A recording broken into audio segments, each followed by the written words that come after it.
Kaya pala ganito ang naging resulta ng kapalaran ko. Kasi alam ng Diyos na kaya ko. Sa edad kong to, napagod na akong magmadali. Kaya lahat ng ginagawa ko ngayon, ini-enjoy ko na lang.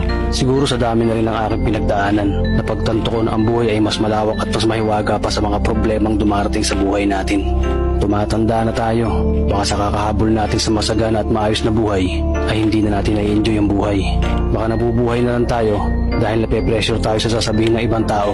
Marami na rin akong mga naging maling desisyon sa buhay, pero lahat yun nagsilbing aral sa akin at natuto ako sa mga pagkakamali ko. May mga taong sobra nating mamahalin at bibigyan ng halaga, pero ibabalik lang sa atin ay kabiguan at matinding trauma.